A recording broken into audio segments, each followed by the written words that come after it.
Welcome to your YouTube channel, Be Genius. Today, I am saying something about money from Albert Einstein.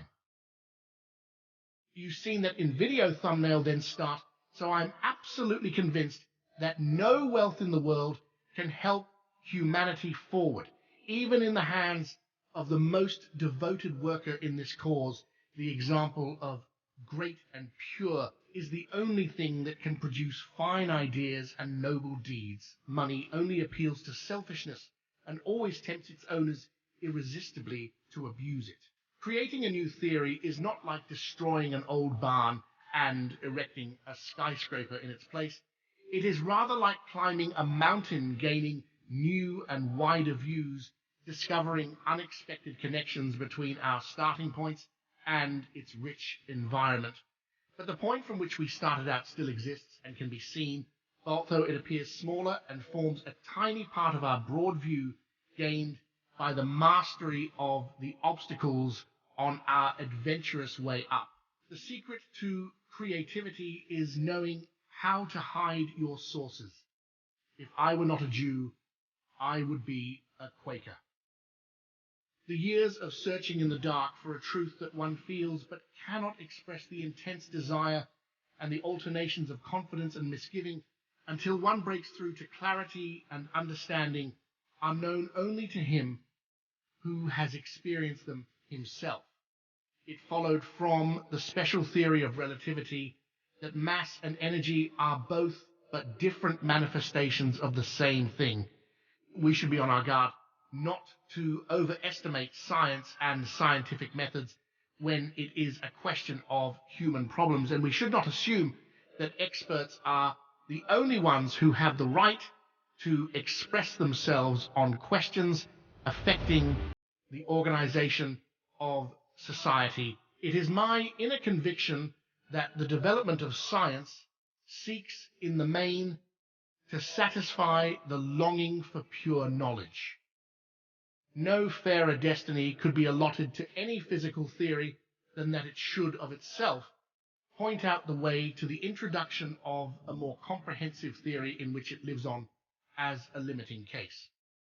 It is enough for me to contemplate the mystery of conscious life perpetuating itself through all eternity, to reflect upon the marvelous structure of the universe which we dimly perceive, and to try humbly to comprehend an infinitesimal part of the intelligence manifested in nature.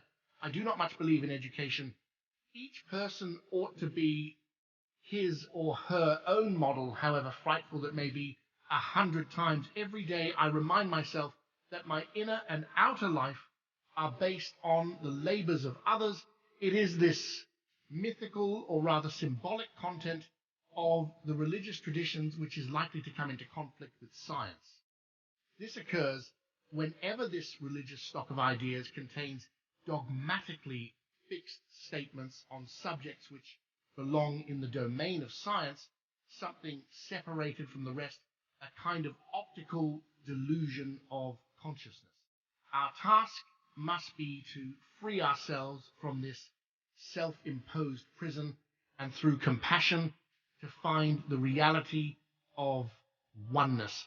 I believe that we don't need to worry about what happens after this life as long as we do our duty here to love and to serve.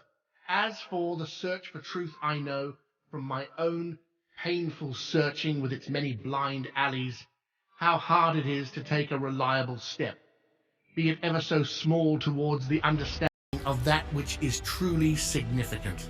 If I were to start taking care of my grooming, I would no longer be my own self, so the hell with it. I will continue to be unconcerned about it, which surely has the advantage that I'm left in peace by many a fop who would otherwise come to see me. Personally, I experience the greatest degree of pleasure in having contact with works of art. They furnish me with happy feelings of an intensity that I cannot derive from other sources. If one studies too zealously, one easily loses his pants. There is no place in this new kind of physics, both for the field and matter. For the field is the only reality. It gives me great pleasure indeed to see the stubbornness of an incorrigible nonconformist warmly acclaimed.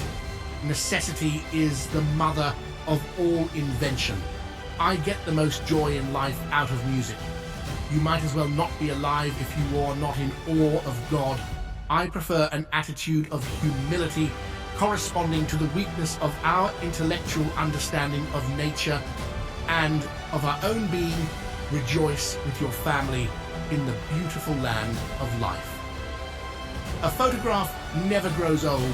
You and I change, people change all through the months and years, but a photograph always remains the same. How nice to look at a photograph of mother or father taken many years ago. You see them as you remember them, but as people live on, they change completely. That is why I think a photograph can be kind. Curiosity is its own reason. The only real valuable thing is intuitio.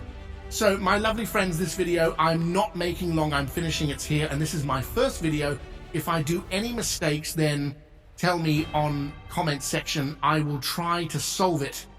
If you interested in this part, then comment that also then the next video will come soon. So friends, be happy, stay healthy, and if you like this video, then don't skip to like and subscribe. Love you all, bye.